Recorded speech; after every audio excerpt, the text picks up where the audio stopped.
Main memory organisation stored program. वर्तमान समय के डिजिटल कंप्यूटर बेस्ड हैं स्टोर प्रोग्राम कॉन्सेप्ट पे, जो कि इंट्रोड्यूस किया गया था वॉन न्यूमैन के द्वारा। इस स्टोर प्रोग्राम कॉन्सेप्ट में प्रोग्राम्स और डाटा स्टोर होते हैं एक सेपरेट स्टोरेज यूनिट में, जिसे बोला जाता है मेमोरीज। सेंट्रल प्रोसेसिंग यूनिट जो कि मेन कंपोनेंट होता है कंप्यूटर का, वो वर्क करता है इंफॉर्मेशन के साथ जो कि स्टोर होता है स्टोरेज यूनिट में। 1946 में वॉन न्यूमैन और उनके कॉलीग्स ने एक स्टोर प्रोग्राम कंप्यूटर का डिज़ाइन शुरू किया at the institute for advance studies in Princeton. ये कंप्यूटर को रिफर्ड किया गया as a IES computer. The structure of IES computer next page में शोन किया गया है। Structure of first generation computer IES, इसमें आप देख सकते हैं कि दो एक्यूमुलेटर हैं, एक एक्यूमुलेटर है, एक मल्टीप्लायर क्वोशेंट रजिस्टर है, एक ALU है, एक डाटा रजिस्टर है, एक इंस्ट्रक्शन बफर रजिस्टर है, एक इंस्ट्रक्शन रजिस्टर है, कंट्रोल सर्किट्स हैं, प्रोग्राम काउंटर है, इसमें इनपुट आउटपुट डिवाइसेस हैं, मेन मेमोरी है। तो एक IES कंप्यूटर्स में क्या क्या चीज़ें होती हैं। एक्यूमुलेटर मल्टीप्लाई क्वोशेंट रजिस्टर से कनेक्टेड होता है। एक्यूमुलेटर मल्टीप्लाई क्वोशेंट रजिस्टर से आउटपुट लेता है। एक्यूमुलेटर मल्टीप्लाई क्वोशेंट रजिस्टर से इनपुट लेता है। इनपुट लेने के बाद एक्यूमुलेटर उसे ALU को भेजता है, और ALU से यदि उसे कुछ डेटा MQ को भेजना तो वो MQ को भेजता है। ALU DR से 2 बेस में कनेक्टेड होता है। DR इसके बाद इंस्ट्रक्शन रजिस्टर और एड्रेस रजिस्टर से कनेक्टेड होता है, और इसके बाद साथ में ये सभी आपस में कनेक्टेड होते हैं। जो भी आपका प्रोग्राम्स हैं और डाटा है वो मेन मेमोरी यूनिट में स्टोर होते हैं। आउटपुट इनपुट आउटपुट डिवाइसेस के माध्यम से डिस्प्ले होता है। IES कंप्यूटर में 3 बेसिक यूनिट्स हैं, CPU, main memory unit, input output devices. CPU ये कंप्यूटर का मेन यूनिट है जो कि रिस्पॉन्सिबल है सारे ऑपरेशंस को परफॉर्म करने के लिए। CPU of IES computer consist करता है एक डाटा प्रोसेसिंग यूनिट और एक programme control unit. Data processing unit contains करता है एक हाई स्पीड रजिस्टर जिसका कि यूज़ किया गया है टेम्परेरी स्टोरेज ऑफ इंस्ट्रक्शंस के लिए, मेमोरी एड्रेसेस और डेटा के लिए।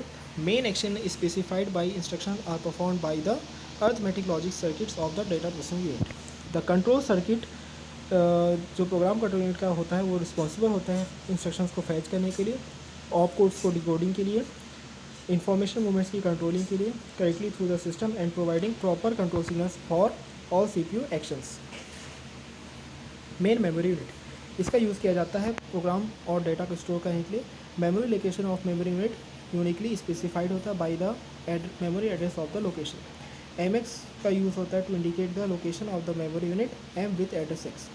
Data transfer between memory unit और CPU takes place with the help of data register DR। जब CPU कुछ इन्फॉर्मेशन रीड करना चाहते हैं मेमोरी यूनिट से तो इन्फॉर्मेशन फर्स्ट जाता है DR के पास, उसके बाद ये जाता है अप्रोप्रिएट पोजीशन पे। सिमिलरली जो डाटा स्टोर होता है मेमोरी में पहले उसको DR में पुट किया जाता है, उसके बाद इसको अप्रोप्रिएट लोकेशन में मेमोरी यूनिट में रखा जाता है। Address of the memory location जो कि यूज होता है ड्यूरिंग मेमोरी रीड और मेमोरी राइट ऑपरेशन स्टोर होता है in the memory register AR। जो इन्फॉर्मेशन फेस होता है फ्रॉम द मेमोरी, ये क्या होता है किसी भी इंस्ट्रक्शन का ऑपरेंड होता है जो कि मूव होता है DR to data processing unit, जो कि या तो AC होता है या MQ होता है। यदि एक ऑपरेंड है तो ये मूव होता है प्रोग्राम कंट्रोल यूनिट पे। 2 एडिशनल रजिस्टर होते हैं for temporary storage of operands and results, जो कि इंक्लूडेड होता है डाटा प्रोसेसिंग यूनिट्स में, the accumulator AC and the multiply quotient register MQ। 2 instruction fetch होते हैं simultaneously from M and transfer होता है to the program control unit. Instruction जो कि एग्जीक्यूटेड नहीं होता इमीडिएटली जो कि प्लेस्ड होता है इंस्ट्रक्शन बफर रजिस्टर IBR में। Opcode of the other instruction placed होता है in the instruction register IR, जहाँ ये डिकोडेड होता है। डिकोडिंग फेस में कंट्रोल सर्किट जनरेट करता है रिक्वायर्ड कंट्रोल सिग्नल ताकि परफॉर्म किया जा सके specific operation in instruction. Program counter PC use किया जाता है to store the address of the next instruction to be fetch from memory. Input output devices use किया जाता है to put the information into computer. With the help of input devices हम store कर सकते हैं इंफॉर्मेशन मेमोरी में इस तरीके से कि CPUs को यूज़ कर सके। प्रोग्राम ये डाटा रीड होते हैं into memory from input device और secondary storage under the control of CPU input instruction. Output devices का यूज़ होता है to are use to output the information from computer. यदि कुछ जस्ट एवोल्यूटेड होता है बाई कंप्यूटर तो ये स्टोर होता है कंप्यूटर में, तब आउटपुट डिवाइसेस की हेल्प से हम इसको प्रेजेंट करते हैं यूज़र में। Output data from the main memory go to output device under the control of CPU output instruction. Binary number system, हमने ऑलरेडी मेंशन किया था कि कंप्यूटर हैंडल करते हैं दो तरह के सिग्नल, इसलिए हम रिप्रेजेंट करते हैं कोई किसी इन्फॉर्मेशन को तो हम यूज़ करते हैं सिर्फ दो सिग्नल का।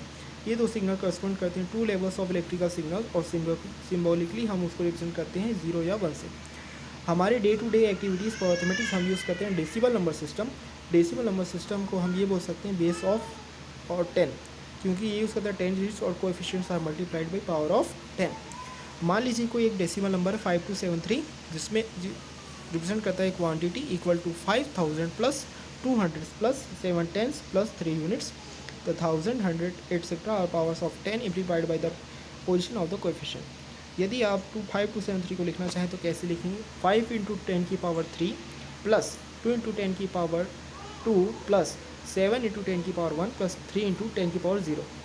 फिर भी हम ये कन्वेंशन करते हैं कि कोएफिशिएंट की राइट करते हैं कोएफिशिएंट और position reduce the necessary power of 10।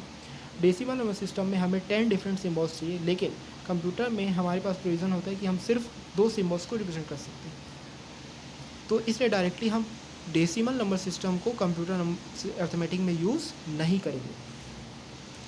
Number system and representation, computer arithmetic में हम यूज़ करेंगे बाइनरी नंबर सिस्टम।